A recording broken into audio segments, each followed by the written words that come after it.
masterclasses, and curated talks. Sponsors and exhibitors include SHRM, LinkedIn, MTN, PwC, Deal Local Payroll, Atlas Copilot, CIFA, and more. Visit gchrafrica.com or call 055-408-1727. That is 055-408-1727.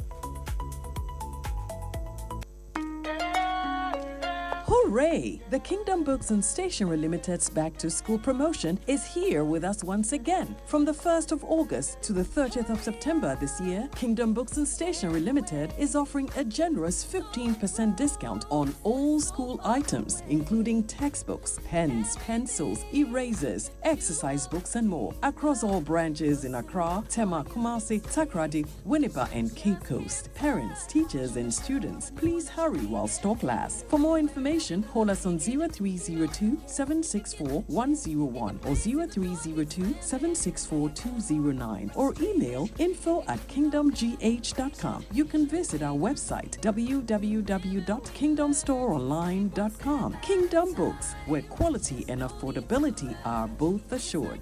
Terms and conditions apply. Or falling in love.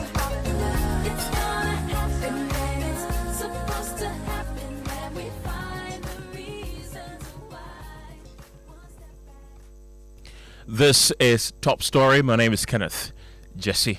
The fate of former National Signal Bureau CEO Edu Boahen is in limbo as his lawyer Samuel Atta Kyea today abandoned him in court for legal vacation, forcing Judge Francis Achibonga to order that should Edu Boahen be in court on the next adjourned date without representation, he will cross-examine the prosecution witness himself. Mr. Atta Kyea had served notice that he will not be present to handle his client's case during the legal vacation, and my colleague Kweku Asante was in court for us and witnessed all that happened and is joining me right now for more on this. Kweku, what transpired in court today?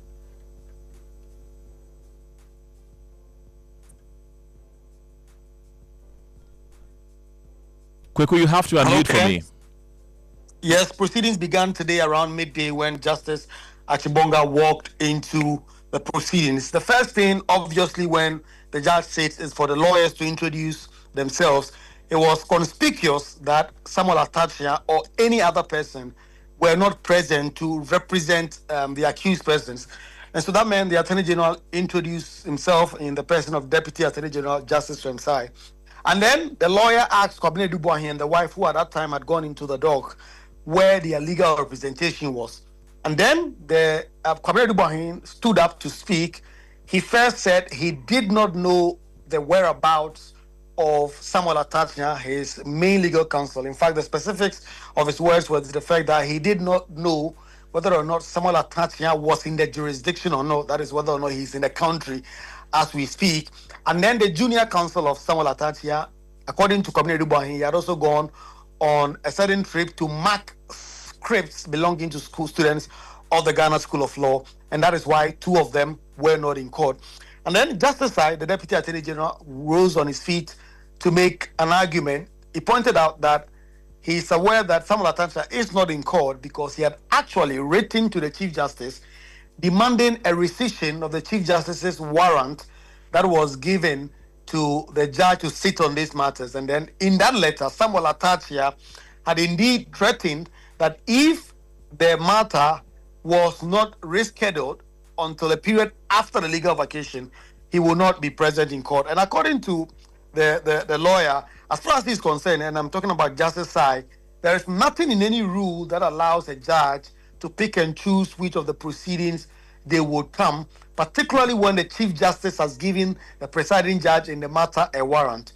And then it was a time for the judge to continue, and the judge actually spoke and said that as far as he's concerned, he has a warrant first and foremost from the Chief Justice to sit, and that he had taken notice of the lawyer's letter to the Chief Justice raising issues with the warrant for him to speak, and even the Ghana Bar Association's letter also backing them. However, none of that acted as a stay of proceedings, and until the Chief Justice revoked his warrant to sit during the vacations, he intended to continue the sittings and to conduct hearings during the legal vacation. And then he went to the substance of the matter and said that he wanted to ask a question as to whether or not it will be fair to the accused person if he continued the proceedings, because the day was scheduled for cross-examination or prosecution witness 4, and the lawyers not being present, would it have been fair, in the words of the judge, to call on Kobne Dubois and the other accused person to cross-examine the person? He did not think that would be fair. And that even if the lawyers have abandoned their clients, it would be best if he gives the accused persons, that is Kobne Dubois and the wife, ample time to quote advise themselves to get their lawyers to come to court, appoint new lawyers, or at the next adjourned date, they would have to cross-examine the prosecution witness themselves if they so elected to do, or if they did not wish to continue the cross-examination, then that prosecution witness will be discharged. And so the suit has now been, the case has now been adjourned to 17th August at 9:30 a.m. in the morning for Kwabena Dubois and the wife to show up in court with their lawyers or continue to handle the case themselves. Quick Asante, thank you very much. Meanwhile, the Deputy Attorney General, Justice Sremsai, addressed the press after the court hearing today and accused lawyers of Dubois and others of delayed tactics. Listen to him. It's completely false.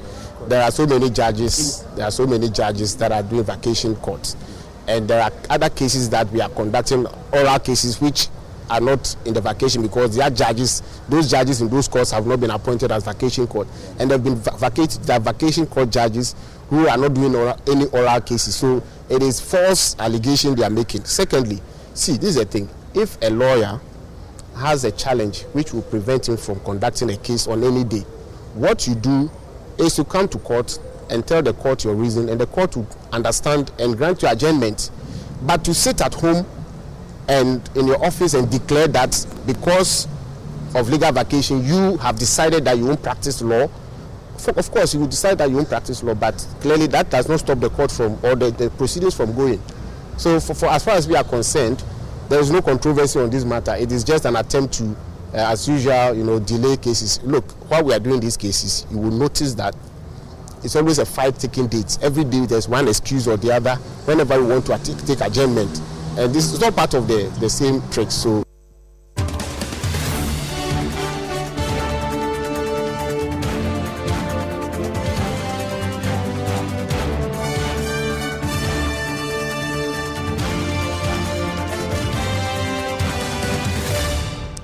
Samuel Atta Kyea is the lawyer for Dubois. Samson Ladi Ayinani is a private legal practitioner. Justice Sremsai is a Deputy Attorney General. They are joining the conversation right now. Gentlemen, grateful for your time this evening. Mr. Atta Kyea, I want to begin with you because the judge today said that your client will cross-examine the prosecution witness himself if you fail or he fails to appear before the court the next time with a counsel. Will that compel you to appear before court in the next hearing?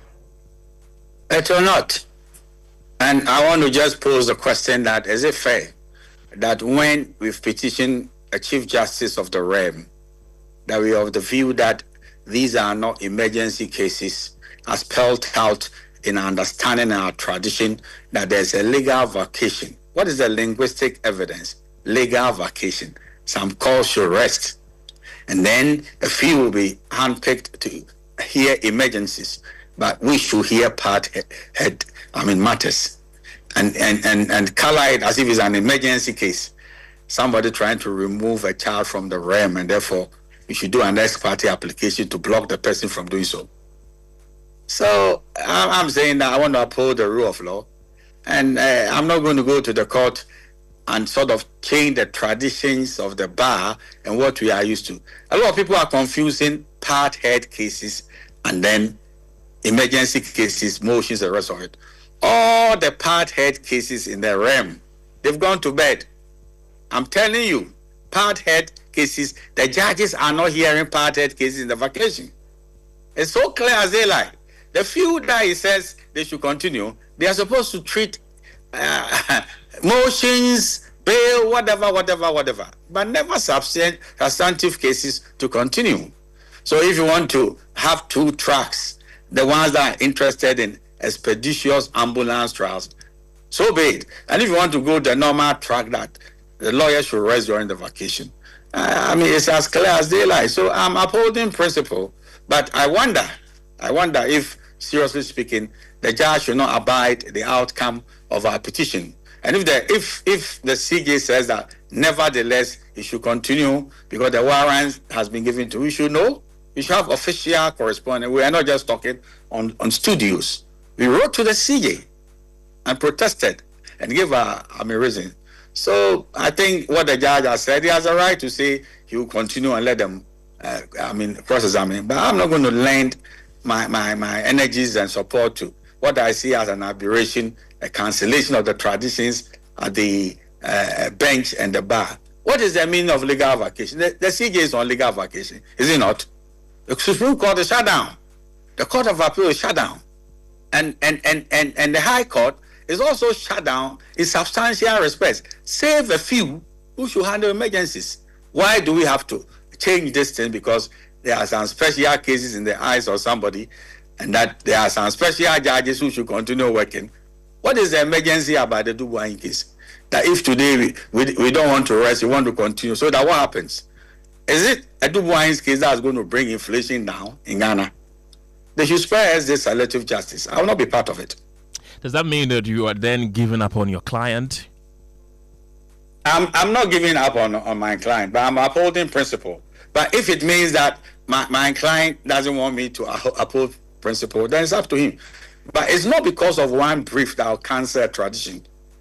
And also the Courts Act and the rules of court. I've asked a question people do not want to answer. If we believe that legal vacation is not important, let's delete it from the Courts Act and the CR 47. And let's say that all the land cases are as important as the criminal cases. And therefore, all the land court judges should sit. Then we are talking about fair justice. All the murders that they are not interested in, all the manslaughters, the rapes that the judges are handling, they don't matter. They're also criminal cases. Why are those judges not continuing with their work? Why are you saying that a few of the so-called special criminal cases should continue? What kind of justice delivery system is this one? I don't get it. That's quite interesting there. Well, the court didn't mince words today when it insisted that it is going to go ahead with or without you. Now, why is it that no lawyer from your team is able to hold your brief and protect your client's interest until you return from the emergency you say that you have to attend? I'm not superior to any other lawyer, my dear friend. What is at stake is upholding principles. It's not personal to me at all. Sometimes when people are upholding principle, they don't want to, get a sense of upholding principle.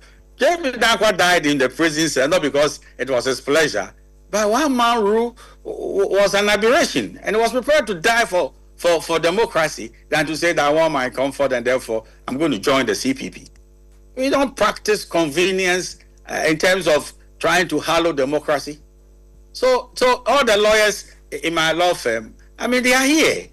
How can they say that we want to cancel values, principles, tradition, statute for the sake of one brief?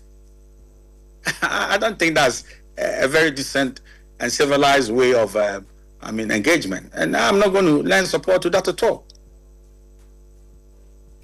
Well, the Deputy AG, Justice Remsai, also says that the defense is using legal vacation to delay the trial. What is your response to those allegations? Yes, he's talking about how we are using tricks and delays and the rest of it. Far from that. He will confirm that have I done anything like that? I've faithfully attended court from beginning to now.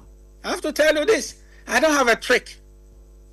The only thing I have is that I pay obeisance to the rule of law. And I want people to have justice. That I won't compromise because of anybody's ambulance thinking of expedited trials. So we are not trying to delay this case at all. We've been cross-examining. We've been coming to court faithfully. I'm there early. When it's even late, I wait for him. You understand? Because he is oversubscribed. So please, nobody is saying that we are running away from what we do best. No. But for Christ's sake, this realm is to uphold the rule of law. We shouldn't give any indication that we are practicing two-track system. where one is expedited, the other is not. One is an ambulance, the other is normal truck. The Constitution frowns upon that, and we uphold the Constitution. Right. The judge has insisted that you have not formally informed him of your inability to appear in court today. Have you done so? I did so. Through I kept what him means? in the loop. I kept him in the loop relative to the letter I wrote to the CJ. When you find the letter, it's there. You don't normally write to the High Court judge like a person. You write to the registrar, and it's all there.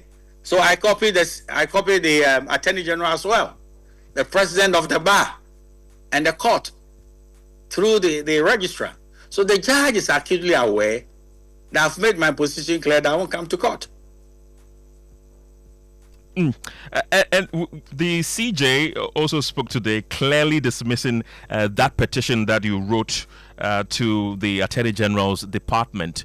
But I need further clarity on this. Did you write it to the judge, stating explicitly why you cannot be in court today? Did you do that? Yeah, I did that. On the account that I protested to the CJ that what is happening is an aberration. It is selective justice, and I can't come attend court. I did that. It's in writing and assigned. Yes. And I copied the Attorney General as well. So all the key stakeholders were acutely aware that I won't come to court. It's as simple as that. Mr. Atta Kyea, don't go yet. Let me bring in Samson Ladi. He's a private legal practitioner. Samson, grateful for your time this evening. Is the judge legally entitled to continue a criminal trial during vacation if the defense lawyer says that he is unable to come to court? I think that eventually we may find middle ground, and the case may not proceed without counsel. You may have heard me already. I do not disagree with the Chief Justice in the comments that he made at the Senior Staff Association ongoing Congress. What I am clear about is that you say you have the Deputy Attorney General on the line. I'll respectfully ask you to ask him if he has ever been compelled to conduct a case during the vacation since he was called to the bar. I was called to the bar 16 years ago. I have been an active practitioner in the courts. I go to court almost on a daily basis. I have done criminal cases, including in the lower courts, which are not on vacation as we speak. But during vacations, judges have indulged me and have indulged my colleagues, even in the lower courts, to stay away during the vacation until the legal term, and then we resume. So on that account, my suggestion to Atta Kyea, I don't believe that I'm in a position to be able to advise him. He's senior to me in many respects, and he's someone I respect. I'll advise and suggest that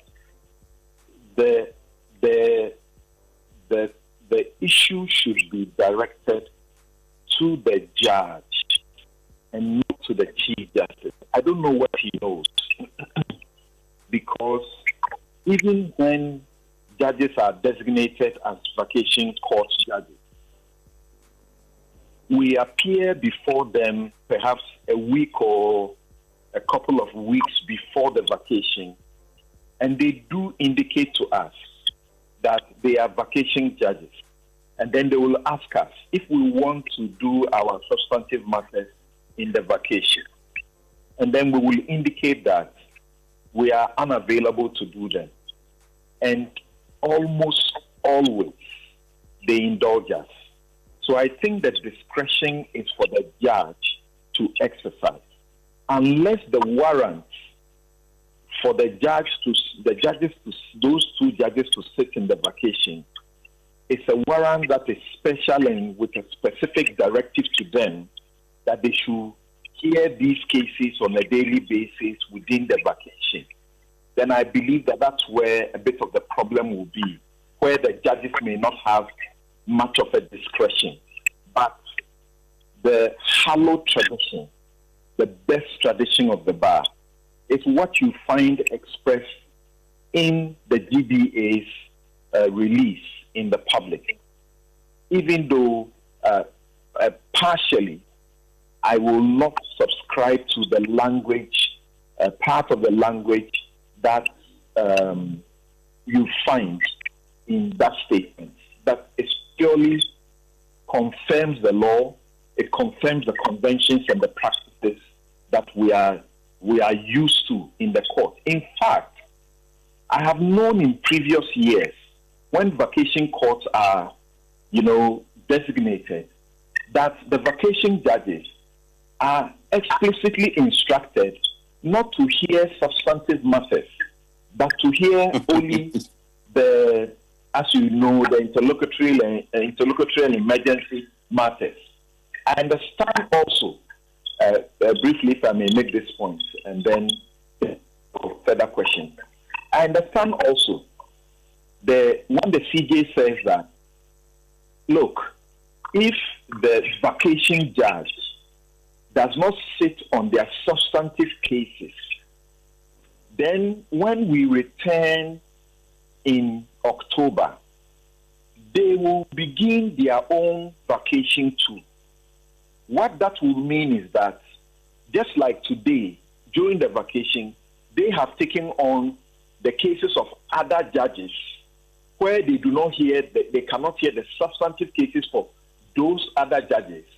When they take the break in October, those other judges who will also assume their cases or their docket will also not be able to hear those cases as the substantive cases for them.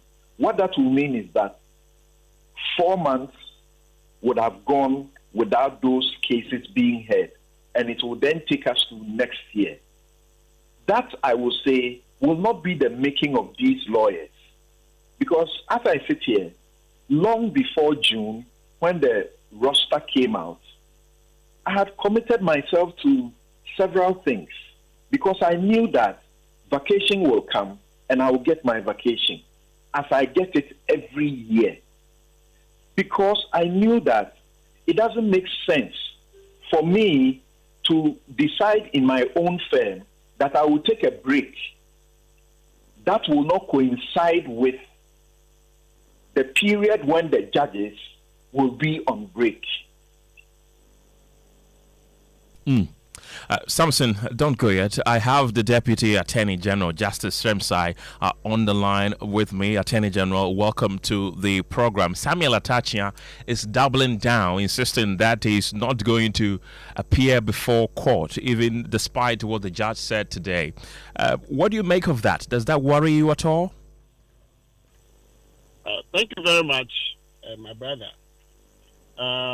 First of all, it worries me, but from the perspective of someone who believes in the right of an accused person to counsel of his choice, I would be worried if I have a lawyer who, for his own purposes, have decided to avoid court and to use extrajudicial means to try to defend my rights in a criminal trial. So I am actually worried. Secondly, the narrative that some special cases or Mr. Atta Kyea's case is the only case or are the only cases being heard during the vacation is also equally wrong. I just looked at the vacation court schedule for the entire vacation, and there are about 31, when I counted, I think 31 judges who are sitting throughout the country during the vacation. Greater Accra alone has, I think, 11. It is not the case that all these 31 judges are hearing only Atta Kyea's 2 cases. They are clearly hearing a number of cases. But this is the rule. When a vacation judge is appointed, he has a duty to conduct his own cases in his court, as well as the cases of other courts that are on vacation. So if you look at the schedule will tell you that Judge A is in this court, but he'll be hearing the cases of court 1, 2, 3, 4, 5.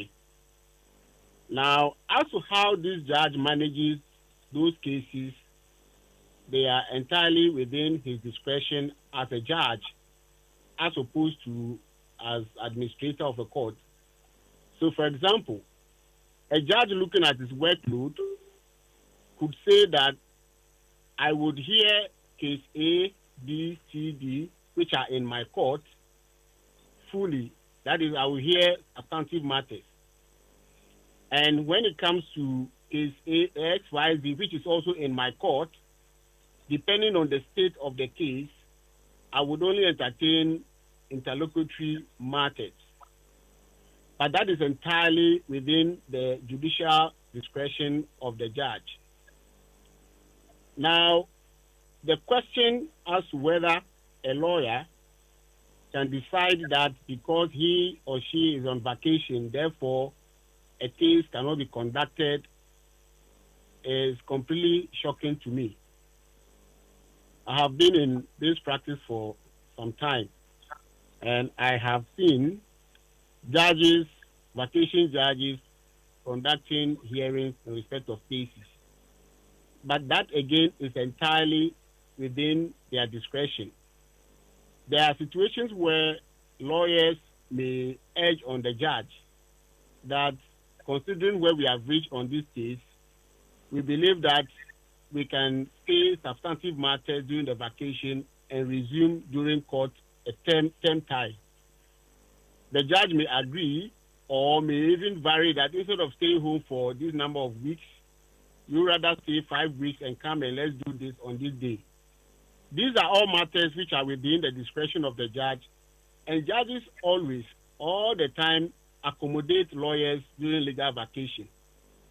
The problem presented by this current plea from the Ghana Bar is that they seem to be converting that which is an accommodation given to lawyers during legal vacation into a right, and indeed a power on the part of lawyers to now sit in their offices and declare that because it's legal vacation, they will choose which cases to pursue and how to pursue them, and the judge has no say in that.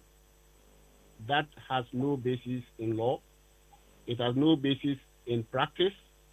It doesn't even support. It is not supported by progressive reason and the right to trial. You know, so I view what is happening as a new argument which is not supported by practice. So if you ask me, this is what I would say on these matters. Right.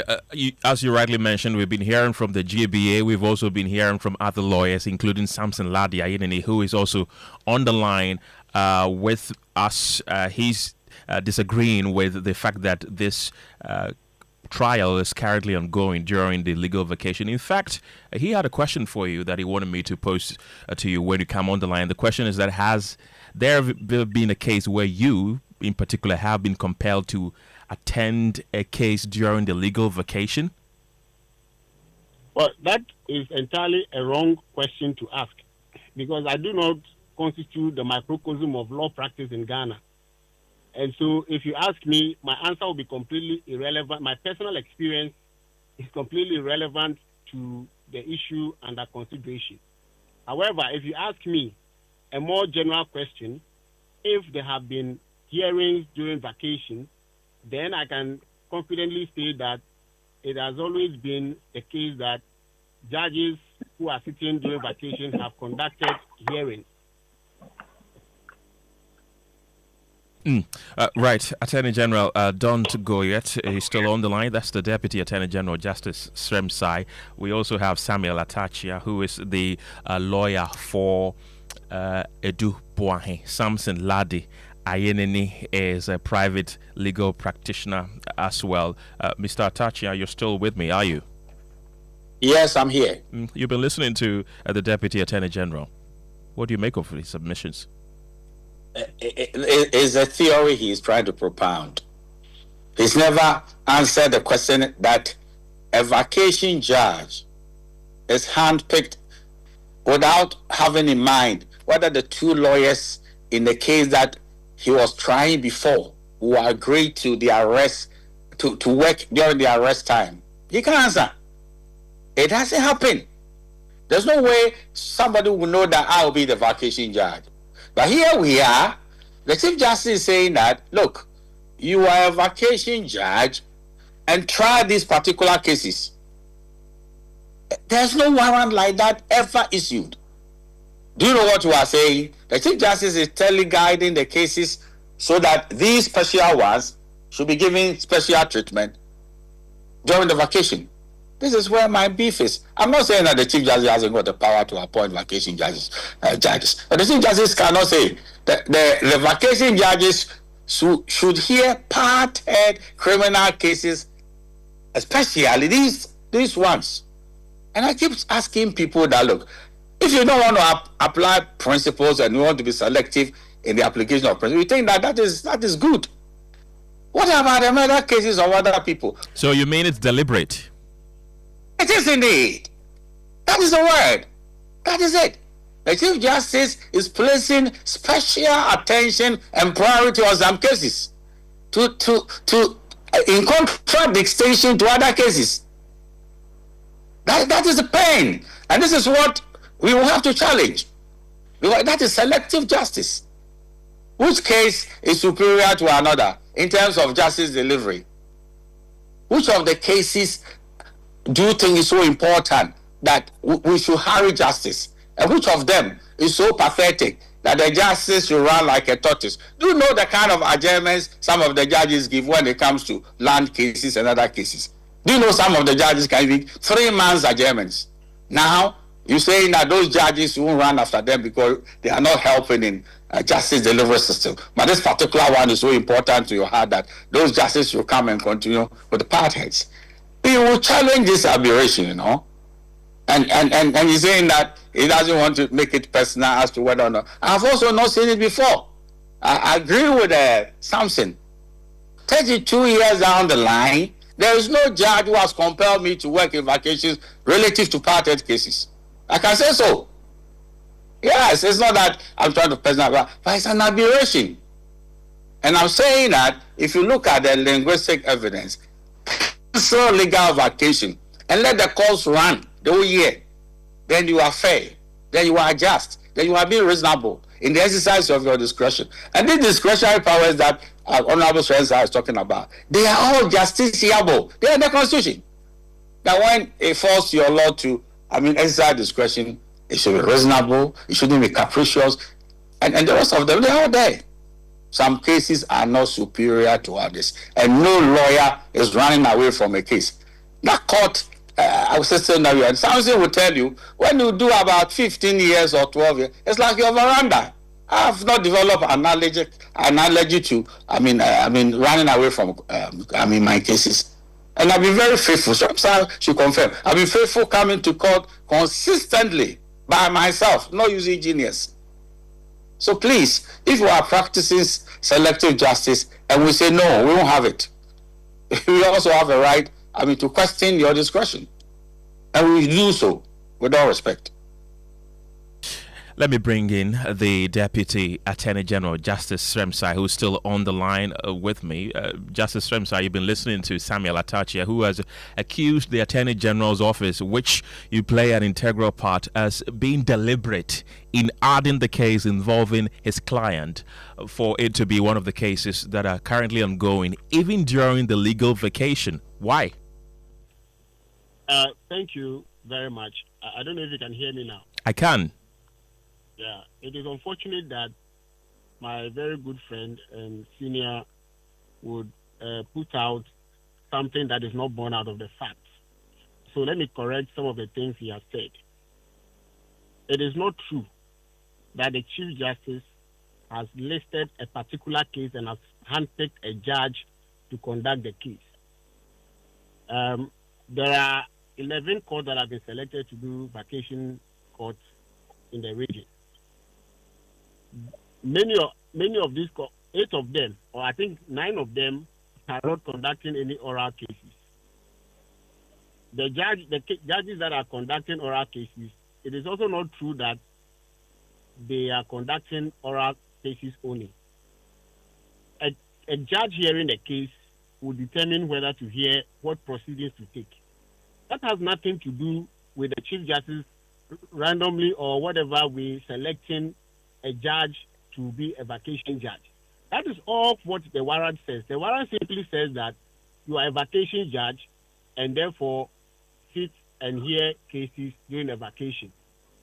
And the judge will decide which cases you should hear on the merits and which cases you should hear on the motion or by summons. Whichever way it is, that is the discretion of the judge. And you see, there is a misunderstanding here from my friend's perspective. If you go into a court and you plead with the judge that because of A, B, C, D reasons, I think I cannot conduct my case, this vacation, the judge will listen to you. He will listen to the counsel on the other side and decide whether to accommodate your plea or your request. Many times, judges accommodate that and allow counsel to take dates, even in term time. Now, what we are discussing is a lawyer who is telling you that because there's legal vacation, he will not attend court to conduct a case. And my point is that is not backed by any practice, any law. If a judge or judges have accommodated you or have been accommodating lawyers, and which I believe many judges sitting in the vacation are still willing to accommodate, that should not transmute or constitute a right or a power in you, the lawyer, to sit in your office and say that because you are tired and conduct a case during the vacation, then the distinction is very important, because I see that my friend is blaring or is deliberately avoiding this line, that there is a difference between that which is a right for you to exercise and that which is a accommodation that a judge may give you. And I'm saying that I know judges who would accommodate lawyers, and all what he has saying is that he has been able to set accommodation over whatever number of years. But Evans, you and I know, and you have been in the media for some time, that cases have been conducted and hearings have been conducted over the course of vacations. This to say that you will not be able to go to court and the court should not sit because you are tired, that is the issue we are discussing. And secondly, you see, there is a bigger problem which this argument that the GBA is pushing and being pushed by my friend. Once you accept this argument, then it means that now a lawyer is the one who will determine whether a case will proceed in the vacation or not. And the worst part of this is that when the current judges who are sitting during the vacation in November, they would also they're also likely to go on their vacation. Now, if they do not conduct hearings in the vacation on cases, when they resume in October and go for their vacation, no one else will be able to conduct those cases. The cumulative effect of this is that for 4 months, no cases will be conducted in these courts. And all the cases will then start trial maybe in January. The question I want to ask my friends on the other side, and you, Evans, is this the sense of justice you would want a country of this kind to have? Clearly not. And about accused persons, the Constitution is clear that accused persons deserve a speedy trial. That is Article 19, Clause 1 of the Constitution. Right. So if you are representing a client, an accused person, and you think that 4 months adjournment is fine for you, for someone that is being tried to be going through trial without any action for 4 months, well, it tells me how you understand, fair trial and how you appreciate the constitutional provision. And so for me, yes, a lawyer who is tired may plead to a judge or may ask a judge for accommodation not to be asked to work. The judge may consider that is within the judge's judicial discretion, even that the Chief Justice cannot even do anything about it. It is the judge who sits and decides whether to take adjournment or not. That is not an administrative function. It is a judicial function. So the accusation being leveled against the Chief Justice and even extending to the Attorney General, that is the Attorney General and the Chief Justice who are doing this, is completely flawed and has no basis in law or in fact. What counsel ought to do is to go to court, and the reason he's giving to us in the media and outside the court, he can put the same reason before the judge and say that, Your Lordship, I am here, I am tired, I'm being asked you to do this.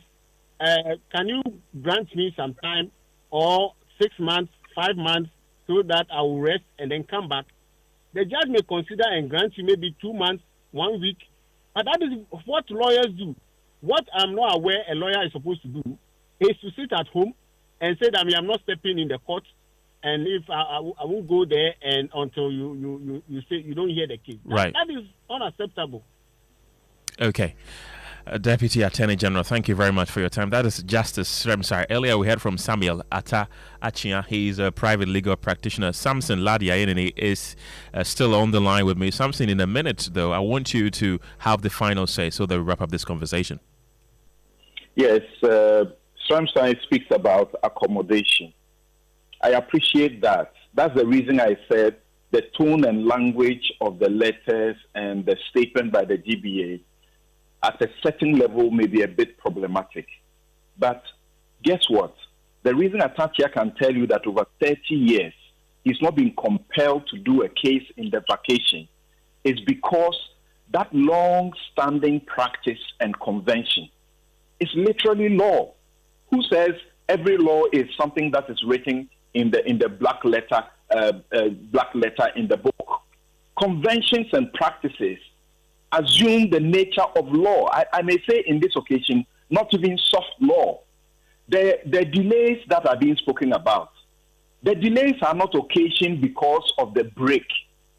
And you don't expect a lawyer, as I said earlier, you don't expect me that I would have decided that in my firm, I would take my vacation not to coincide with the period when the courts, the judges are truly on vacation.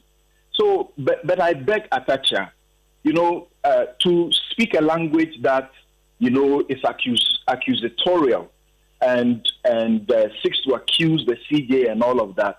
Like I said, I don't know what he knows, but I think he can tone down on that. And as I said earlier, the proper forum should be to the judge, directed to the judge. And in the best tradition, the judges don't refuse you the opportunity to have your vacation and return later to do your case. That is why we have them as we have. They do not. And I don't see the special reason why they will decline not to allow them to enjoy their vacation. As you know now, some of the reason we have the bar conference during this time is because we are on break. The reason international bar conferences and various other, international programs for, legal training, among others, are held this time all over the world. Right. It's because it is understood this way. The question we have to answer, which I ask, is actually the case that the vacation court, the 11 of them that are in Accra, they have their substantive cases to deal with. But do they compel lawyers to do them? I have not seen any such before. Right. Samson Ladi Ayinene, thank you very much. So private legal practitioner. And earlier we heard from Samuel Atta Kyea, who is the lawyer for Edubuahin. We also heard from Justice Sremsai, he's a Deputy Attorney General. This is Newsnight. Gemma, what do we have? Chief Justice Paul Bafoboni says lawyers cannot decline to proceed with cases simply because they fall within legal vacation. He told the second quadrennial Congress of the Senior Staff Association of the Judicial Service in Sunyang that a judge who is ready to sit cannot be stopped just because a counsel made personal arrangements. Lawyers, he added, can only take leave with their client's permission. So when you say cases, you take only motions out it is in respect of cases that have been brought from outside, which he can't take substantively anyway. So as far as his cases are concerned, he has to do them. And that brings me to the second point, adjournment. So when he decided that he's adjourning his cases to the third time, to the vacation day by day or whatever, it is his diary that he looks at to agree with you whether. So to write to the Chief Justice to say that the cases should not be adjourned to the vacation.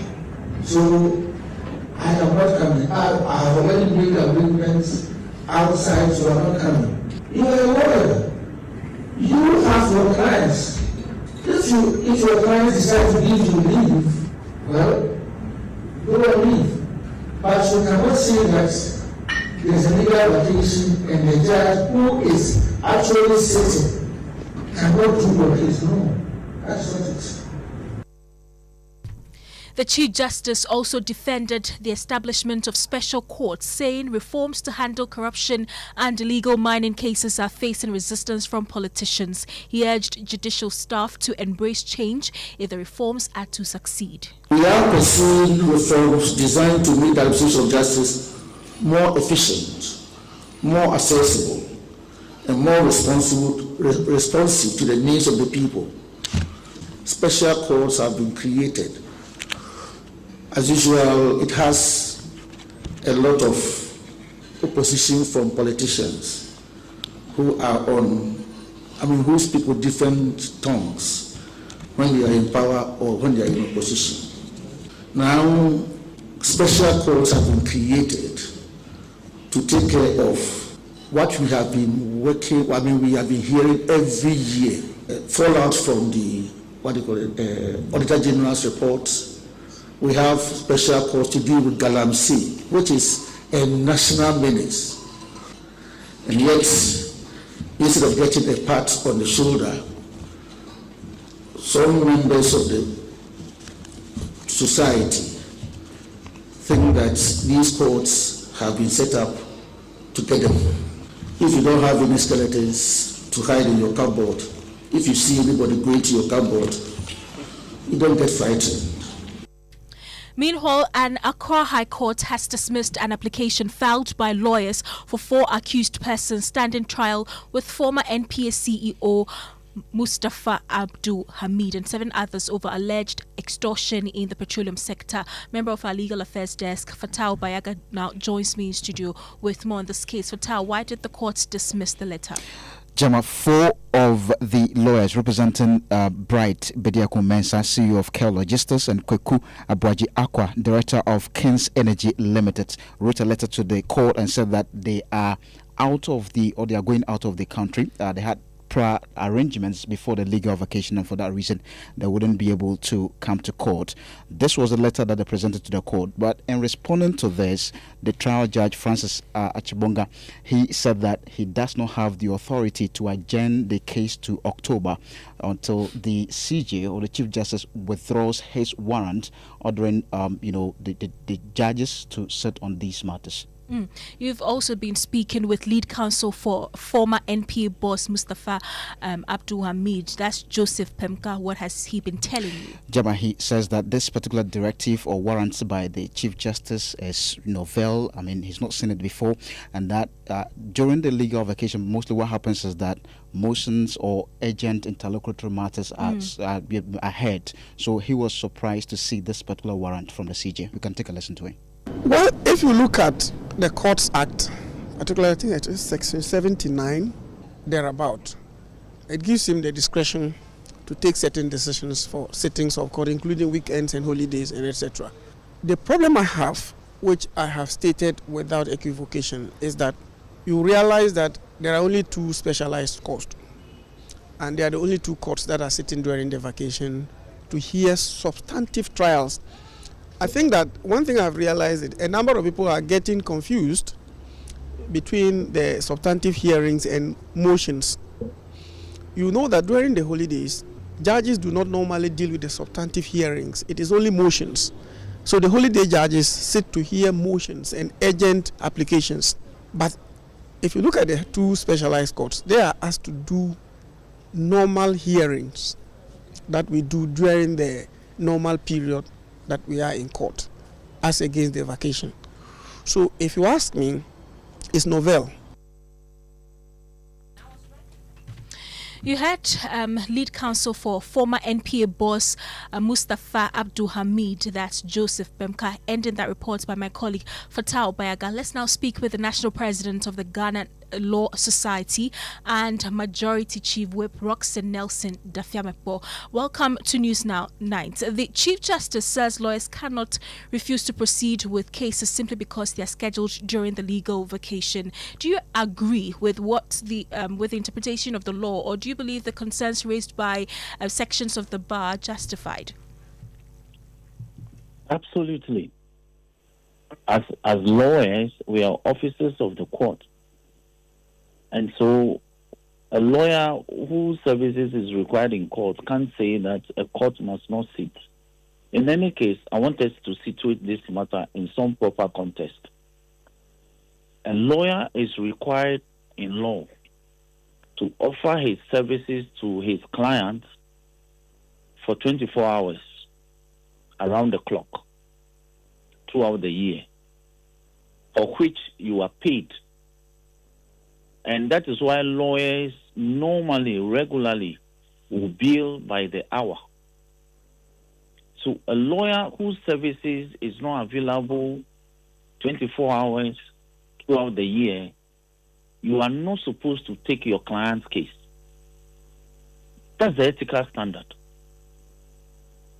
That's the ethical standard. The Ghana... So for instance, so hold on, please. So lawyers occasionally are on retainer with some statutory bodies and companies. When you are on a retainer with a company, normally the agreement will be that your services are rendered or are required 24 hours, because the company can run into problems within 24 hours around the clock throughout the year. That's why you are paid a retainer. There's something we call retainer fees. So if you take a client's case and you are saying that your services are not available between August and September in a certain year, you must make that clear to the client, for the client to be guided before your services are retained. In any case, legal vacation courts or courts operating during vacations during the year, especially during the long vacation from August to September, it's a long-standing tradition before I was born yesterday and before I became a lawyer yesterday. In fact, in the year 2000, vacation courts were held in this country and courts made a decision in matters that were before them 26 years ago. So I can give you the title of cases and the judges who sat in the year 2000 during the vacation to hear cases. In 2021, I can do that. 2002, I can do that. 2003, I can do that. In fact, if you remember, one of the famous cases that the court held in vacation and determined the case was the one against the Venerable Chachuti Kata. You recall that the lawyer for Chachuti Kata applied for leave to travel during the vacation. The court compelled him that if his lawyer is not available, he is a lawyer, he can cross-examine. You remember that famous phrase? So vacation costs are nothing strange in our legal practice. But if Now, lawyers, what is the issue? Hold on, let me address. I have to come in here. To him. I would have to come in here. I know. Let me ask you this question: if lawyers would have to work round the clock throughout the legal year, what time do they have to balance work and their life? That is one point the GBA raised in the statements they issued. First of all, let me tackle the GBA statement. GBA has no business responding to statements from non-members of the GBA. We are licensed by the GLC to practice as lawyers, and the GLC also licenses law firms. The petition in question is not coming from lawyers, it's coming from law firms. Check the petitions. It's not the lawyers who are complaining, it's the law firms. And the law firms, let me give you some But data. it's an association that protects the interest of lawyers, not so. Yes, so the law firms are not members of the GBA, are they? Are law firms that are complaining that their lawyers are not available, are they members of the GBA? The lawyers are members of the GBA. The lawyers are members of the GBA. So if you want to petition the CJ, petition on your terms as a lawyer. Don't petition on your letterhead as a firm. Then it is the firm that is sending the petition. Because the firms are separately licensed, the lawyers are separately licensed. So what is the GBA responding to? Is the GBA responding to petitions from its members? Or GBA is responding to petitions from entities that are not members of the GBA? Then let me address the issue, the substantive matter. If you take the firm of Samuel Kujeto, for instance, Samuel Kujeto has more than 20 lawyers listed on the record as members of its firm. If you take lawyer Atta Kyea's firm, he has more than 15 lawyers listed on record as members of his law firm. How is it possible that none of these lawyers are able to work during the vacation? Because I have also practiced extensively before, and during the vacation, seniors can ask even senior associates of the firm to hold their brief in a matter that may have been listed to be continued during the vacation. So what's your suspicion here? My suspicion here is that there's nothing untoward in this matter. And so the GBA is just blowing hot air. And for me, it's pure politics. Because 2023 in this country, 12 courts were declared by the CJ as vacation courts. 12. The judge, one of the judges that is supposed to be a vacation judge during this vacation, was one of the judges that sat during the 2023 vacation courts. Where was the GBA? When you say pure politics, to what end? One of the law firms complaining, their senior partner or managing partner was then the Attorney General. Where was he? When you say pure politics, what exactly do you mean, and to what end? Have you checked the language of the National Bar President of the GBA to the CJ? In any case, how would the National Bar President, the GBA President, be citing civil court rules to anchor a matter that is predominantly a criminal procedure issue? How is that tenable in law? You are citing civil court rules, CI 47 provision, to say that criminal assizes cannot be held. How is that even tenable? We are grateful for your time. You heard National President of the Ghana Law Society and Majority Chief Whip Roxanne Nelson Dafiamepo. It's now time for business. George Wiafe is here with the latest in the world of business. George. Well, Gemma, coming up in business, we'll be telling you more about the fact that Ghana's export is now shifting and import is now shifting more towards the Asian region, according to new data coming from the Ghana Statistical Service. And Republic Bank is promising to provide a platform that would aid or help clients to own their own homes as it takes over as the leader sponsor of the Joy News Habitat Fair. The business news on Newsnight is brought to you by MTN Business. Welcome to the new world of business. Your home could be anything you want it to be. It could be a stadium. He's just 12 yards out. He shoots. Oh! Hey! What a strike! It's a goal. Or a gaming arena. Yes! Let's go! Sometimes a classroom. Madam, please, I don't understand. All right. Let's go over it again. Which part don't you understand? The whole show. Or it could be an office. How many orders are ready? Okay, send them to East Legon first. Or even a research center. Daddy, what is the Big Bang Theory? Wait, let me ask ChatGPT.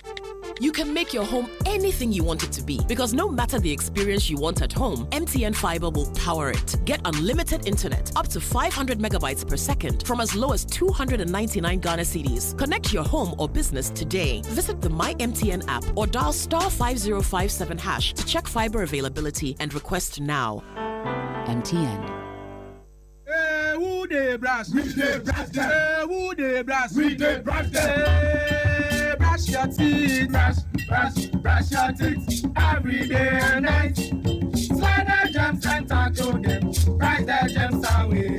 England gems, we go brush them. Croatia gems, we go brush them. Panama gems, we go brush them. We go. Whatever the germs, brush them away with the new Pepsodent, now in limited edition World Cup packs. This advert is FDA approved. Cast your mind back to 2022. The prices were rising. The stress was high. Every liter of fuel felt like a sacrifice. Do you remember who stepped forward first? When others were comfortable with high prices, Star Oil chose you. We cut our own profits so you could keep your AC on, keep your engines running, and keep your life moving without the heavy burden. We gave you room to breathe when things felt tight. Because of you, our star savers, we became number one. Today, the pumps are a battleground. Others are finally cutting prices because they have to. But Star Oil, we do it because we want to. Don't just chase a price, remember a friendship. We were there for you then, and with new innovations coming your way, we are here for you now. Star Oil, still quality and affordable fuels for all.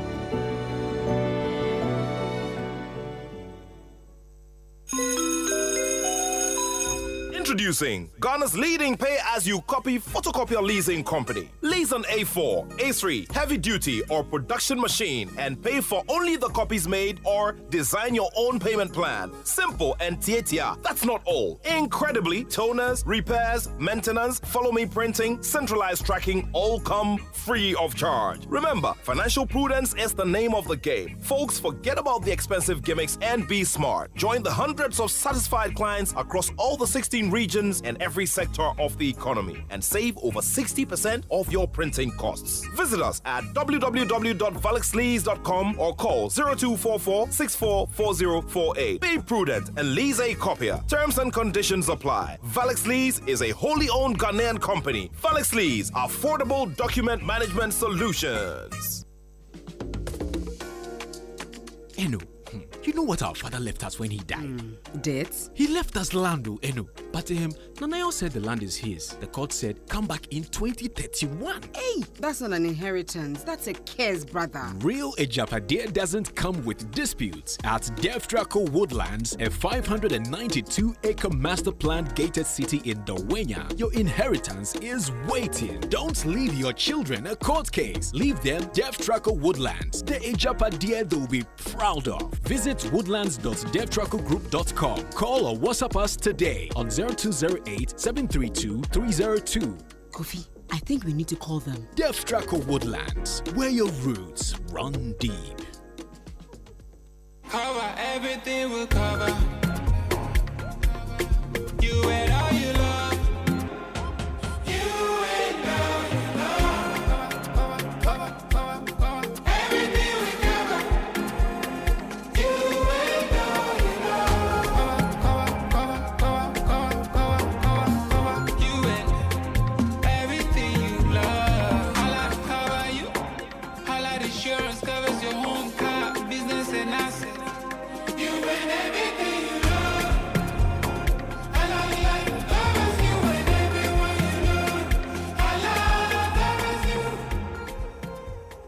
Holland, we cover you.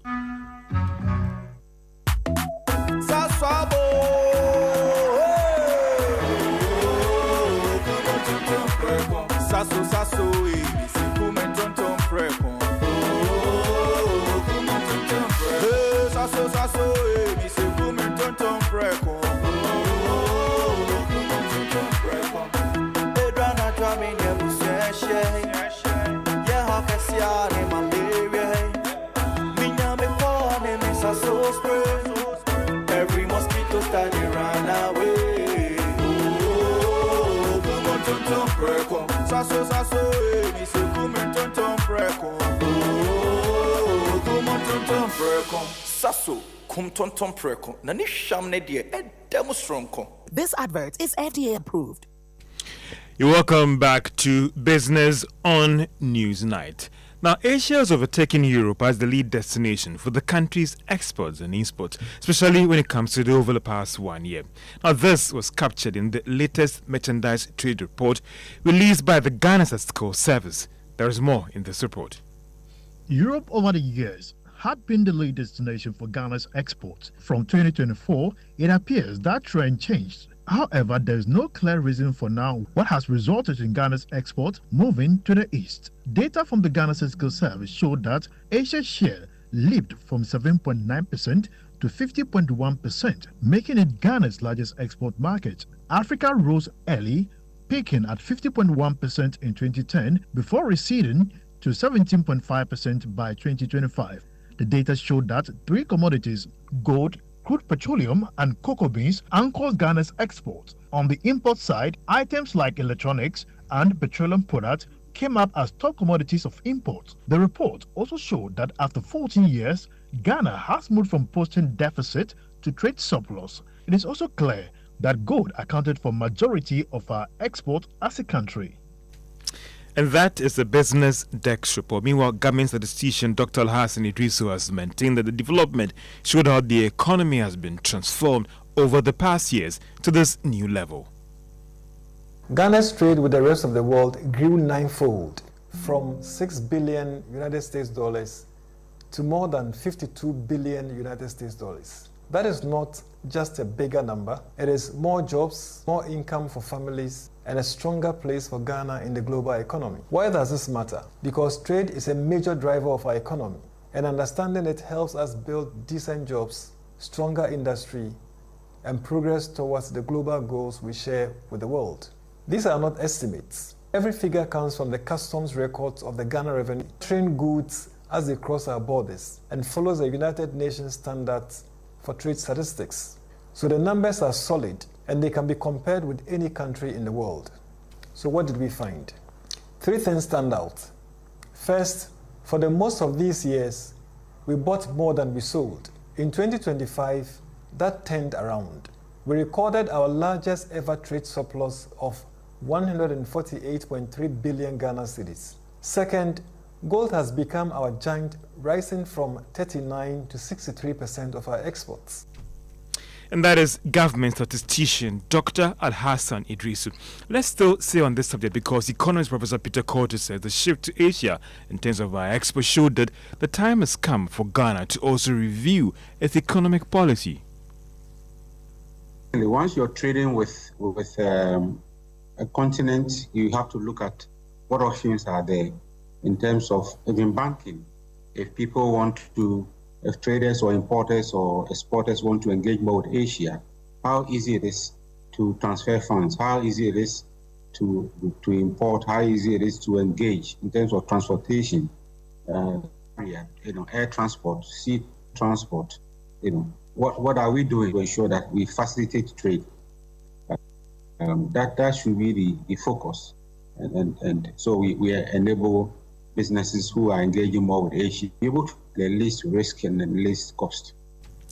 Economist Professor Peter Cortes. Now, Republic Bank has assured that its financial institution will provide the best opportunity for acquiring homes in the country. Now, this is coming after the bank closed a deal with Multimedia Group to become the headline sponsor for the Joy News Habitat Fair. Now, speaking at the program to sign the deal, Managing Director of Republic Bank Ghana, Dr. Benjamin Joboku, said that providing potential owners this best platform to access financial support in owning their homes would also be seen as critical for the financial institution. They should be expecting flexibility. We are open. As I said, we just need to understand your situation and we can develop a tailor to meet your objectives. If your income is low, fortunately we have this national housing scheme with the government, and that is of low house income people. And therefore, I believe those segments of the economy or the population can also get mortgage, and then the middle income, and then the high earners. So whatever level be your income, we are prepared to look at your circumstances and develop something to meet your objective. That is the reason why this Habitat Fair, it is important for everybody. If you are Ghanaian and you are dreaming of getting a home, come to this Habitat Fair. And that is Managing Director of Republic Bank Ghana, Dr. Benjamin Juboku, talking about how they'll provide potential homeowners with the best platform when it comes to having the financial support to own their own homes. Now, Secretary General of the International Chamber of Commerce, Ghana, Emmanuel Kwame, is urging government to adopt the new customs documentation for clearing goods, as well as ratifying the Istanbul Convention. Now, he spoke at the International Chamber of Commerce Ghana CEO's breakfast meeting on the theme Networking for Ghana within the 24-hour economy. The ATA Kyea brings on board international best practice for people to bring in equipment temporarily and then send it back. The current regime just allows for 90 days. If we have a proper Kyea, a globally accepted Kyea, that will allow people with an ATA Kyea certificate to bring equipment in for, have a certificate for a year, to move their goods not only through Ghana but through 90 countries. And you will have to roll out a program of that nature. We need to ratify the Istanbul Convention. Secretary General of the International Chamber of Commerce Ghana, Emmanuel Kwame. And that's all for business on Newsnight. Back to you, Gemma. Thank you very much, George. Now, former Special Prosecutor Martin Amidu has waded into the controversial Asante Bear bribery saga with staggering revelation that he commenced investigation into the matter 6 years ago, contrary to fresh order on inquiry by the Attorney General. According to Martin Amidu, the OSP under his leadership in 2020, acting on the directive of then President Nana Addo Dankwa Akufo-Addo, began investigation into how he allegedly bribed some state officials in the AXA deal after the U.S. Security and Exchanges Commission cited him, leading to his resignation. In his latest epistle, Martin Amidu expressed shock at how the entire case went missing from cases under investigation at the OSP since his resignation. My colleague Michael Ashali joins me in studio with details of Mr. Amidu's statement. Michael, let's start with how this investigation started. So, we've heard a lot of things that have been said about this particular case. But Gemma, whilst we're trying to get you the specific details of this particular one, we know that this case was tried in the US and that quite a number of things was said with that. So we know that Martin Amidu used to be the former OSP who was in that particular office and has been also, at least he tells us that he knows quite a lot about this particular issue. What we have been trying to get is the list of the committee members who possibly also may have been in Parliament, because we know that in that particular judgment, effectively, we're told that some people were supposed to have been paid or some people received some monies to travel as part of delegation to Turkey and to do some other committee sittings. We'll try to get you the specific, but I have just been sent the list of those people who were in committee. The committee at the time, we know that at the time the chairman of the committee would have been Honorable Sorogo Amadou Bukari, and also the ranking member at the time would have been Honorable Hammond Kobina Tahir, who was also deputized by Enin Edward. At the time, the vice chairman of that committee was Adam Mutawakilo, who was also now reasoned to occupy some other offices within the same space. But the entire committee would be on the NDC side, would have Nasser Mahama Toure, also Salifu Amin, and then Ajekum Kwejo Emmanuel. And then on the minority side at the time, Edu, William Reko, and then Yusuf Mustafa Aye, Benjamin Kofi, and also Kuje Joseph, who also later became a regional minister. Thank you very much, Michael Ashali. And Benaya is here with sports. Benaya, what's in sports? All right, there's hearts of folk have been in the news. So they have withdrawn from the 2026 Galka Top 4 tournament, citing scheduling conflicts with the club's existing programs and preparations for the new league season. Now, in a statement released earlier today, the Phobians said the tournament dates clash with previously agreed club programs. Now, the club also noted that the competition comes close to the start of the new season, which could affect their preparations and other commitments. Now, according to Galka chairman John Kofi Ansah, Samatex have replaced the Phobians in the tournament following their withdrawal. We were still talking and we were making sure that we confirmed this that we put out there. And so we waited to make sure that the 23rd is honored by House of Folk and Kotoko for the Democracy Cup. Unfortunately for us, when we have communicated to the other competitors that we're doing 26, where they have also programmed themselves towards that, you and I know that one of the clubs that is competing is not even having its preseason in Ghana. Isn't it? Yes. And so when you are there, what do? You plan towards it. You can just not call you and say that let us play the game on 21st. We can do that. Right, so that's the Galka chairman there, John Kofi Ansah. I thank you very much, Benaya, for bringing us the latest in sport. In other stories this evening, Ghana's plastic waste challenge continues to raise concerns over its impact on the environment, and the country's already strained waste management systems. At the Joy News Imani African National Dialogue on Plastic Waste Management, experts, regulators and industry players examined the gaps in Ghana's approach to plastic waste management and discussed measures to improve accountability.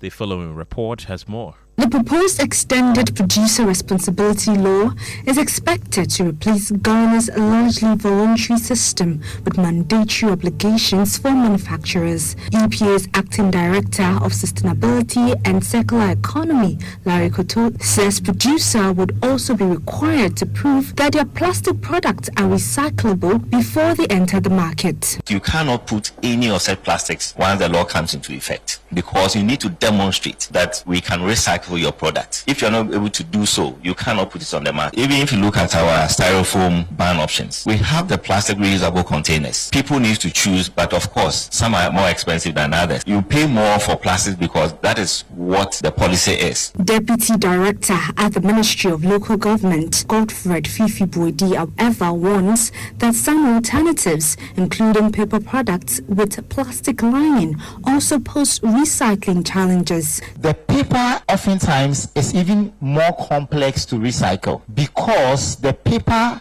itself has plastic lining. A typical example is the paper towels, the big tissues we use in our kitchens. People think it's just paper, it's just tissue. It has plastic lining in it, and so that's why it can soak water and does not easily get torn. And so these are not alternatives you just simply switch to. You switch to based on the capacity you have. Stakeholders say strong producer responsibility, effective enforcement of EPR and clear recycling standards are essential to reducing Ghana's plastic waste burden. For Joy News, Deborah Enumwa-Bedo's report read to you. Well, your home ownership is getting closer to you because the Republic Bank Joy News Habitat Fair is moving beyond Accra and Kumasi to other regions this year. The Volta regional capital of Ho will for the first time host one of the mini clinics for this year's event. General Manager of Sales at Multimedia, Max Fuga, revealed this at the launch of this year's event in Accra. We're taking the brand to where the potential home owners or home buyers are. And so we'll be doing one in Laboni, around the Palace Mall in Laboni. We'll be doing a second one at the airport, number 1 airport square. Again, we believe that people in those areas have housing needs, but they're not getting the right information. And so we are moving to the doorstep of a potential homeowners. And then we're going to do Ho, and they do the final one at La Palm Royal Beach Hotel somewhere in November, and then we go and do Kumasi for the Kumasi market. So it's getting bigger, it's getting exciting, and we're offering 360 solution for everything housing.